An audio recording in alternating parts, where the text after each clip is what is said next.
গাড়ির হেডলাইটগুলো খোলা। আপনার কাছে যদি একটা হট গান থাকে আপনি নিজেও খুলতে পারবেন। হেডলাইট খুলে ব্ল্যাক হাউজিং করে রং মেরে দেওয়া, এইটাও একেবারে ইজি। এটা আপনি নিজেও পারবেন, এটার জন্য এক্সপার্টের প্রয়োজন নেই। হেডলাইটের গ্লাসের কাভারের ভিতরে ডিআরএল বসিয়ে দেওয়া, প্রজেকশন বসিয়ে প্রজেকশনের উপর অ্যাঞ্জেলাই বসিয়ে দেওয়া, এটা আপনি নিজেই পারবেন।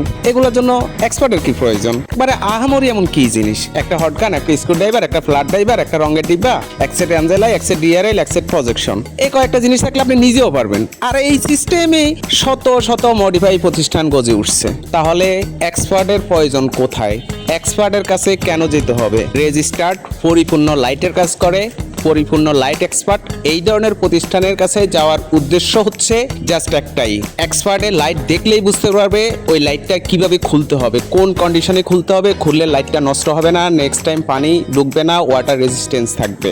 বাংলাদেশে আনা গাড়িগুলোতে 4 ধরনের হেডলাইট পাওয়া যায়: অ্যাডাপটিভ, ডাইনামিক, নর্মাল আর হাইব্রিড। হাইব্রিড ম্যাক্সিমাম হেডলাইট থাকে ওয়ান টাইম সুইচ। এই ধরনের গাড়ির হেডলাইটগুলো যদিও এক্সপার্ট ছাড়া খোলানো একেবারেই উচিত না। যেমন এটা দেখেন, হেডলাইটের সিল খুলতে না পেরে হেডলাইটের গ্লাসটাই কেটে ফেলছে। অন্যরা সব জায়গায় যে ব্ল্যাক হাউজিং করে সেটা হচ্ছে সাধারণ আপনি যে রঙের দোকানে, হার্ডওয়্যারের দোকানে যে স্প্রে রঙগুলো পাওয়া যায় যেগুলা কিছুদিন পরে চলটা উঠে যায়, কিছুদিন পরে কালার ডিসকালার হয়ে যায়, 40 থেকে 150 টাকা, সেটা আপনি নিজেও জানেন। কিন্তু হেডলাইটের ভিতরে বা লাইটিং এর মধ্যে প্লাস্টিকের মধ্যে মারা যে পেন্টগুলো সেটা 380 থেকে 420 টাকা, একটা পেন্ট 400 ml। নর্মাল প্রতিষ্ঠান বা নতুন প্রতিষ্ঠানগুলো হেডলাইট রেজিস্ট্যান্স বা ওয়াটার প্রুফ করার জন্য ব্যবহার করে থাই গ্লাসের যে সাদা সিলিকনগুলো, যেগুলো কিছুদিন পরে ফেটে যায়, চলটাদের উঠে যায়। কিন্তু আমরা ব্যবহার করি অরিজিনাল টয়টা যে সিলিকনগুলো ব্যবহার করে 8TB সিলিকা সিলিকন, সেগুলা, যার কারণে কখনোই হেডলাইটে পানি ঢুকে না, হেডলাইটের সিলটা ফাটে না।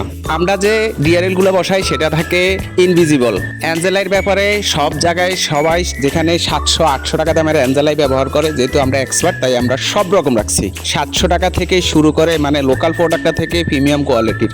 আমরা জানি স্ট্যান্ডার্ড লেভেলে কতটা আলো উপরে দিতে হবে, ডানে কতটুক যাবে, বামে কতটুক যাবে, গাড়ির কোন রেঞ্জে কোন গাড়িতে কোন প্রজেকশনটা দিলে সঠিক ভোল্টেজ পাবে। প্রত্যেকটা গাড়িতে কিন্তু একই ভোল্টেজ সাপ্লাই করে না ওয়্যার কেবলগুলোর মধ্যে, বা মাদারবোর্ড থেকে সেম ভোল্টেজ আসে না।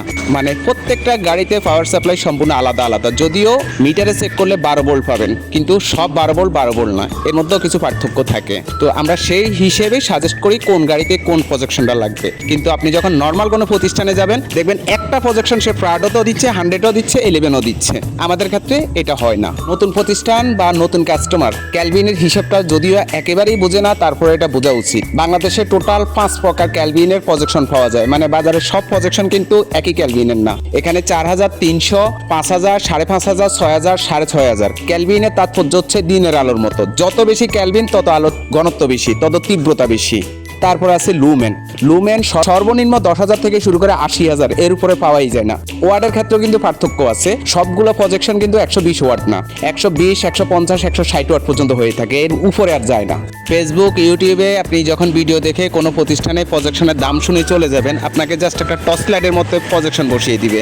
কিন্তু আমাদের কাছ থেকে প্রজেকশন করে নিলে পুরো স্টক প্রজেকশনের মতো লাগবে। মানে অন্য কেউ দেখলে আগে চিন্তা করতে হবে এখানে কি প্রজেকশন করা হয়েছে নাকি এরকম মডেলের একটা হেডলাইট। একটু মনোযোগ সহকারে যদি একটু চিন্তা করেন তাহলে আপনি বাস্তবতা বুঝতে পারবেন। অনেক প্রতিষ্ঠানে দেখবেন আপনি সিরিয়াল মেনটেন করে কাজ করাতে যেতে হবে, আপনি গেলে কাজ করাতে পারবেন না। একবার চিন্তা করেন, অ্যাক্সিডেন্টলি আপনার লাইটটা যদি নষ্ট হয়ে যায়, কেটে যায়, পুড়ে যায়, আপনাকে তারা কয়দিন সিরিয়াল দিবে যে আপনি 5 দিন, 10 দিন বা 13 দিন পরে আসেন? আদৌ কি আপনি 13 দিন সিরিয়াল নিয়ে তাদের কাছ থেকে কাজ করায় আনতে পারবেন? আর 13 দিন পর্যন্ত আপনি কি করবেন? ছোট যে প্রতিষ্ঠানগুলো, এদের কাছ থেকে যখন আপনি গ্যারান্টি সহকারে একটা প্রোডাক্ট কিনে আনবেন, আপনার কি মনে হয় পরের দিন যদি তাদের কাছে যান তারা আপনাকে চিনবে, বসিয়ে আপনার কাজটা করে দিবে? কিন্তু আমাদের ক্ষেত্রে সম্পূর্ণ ব্যতিক্রম।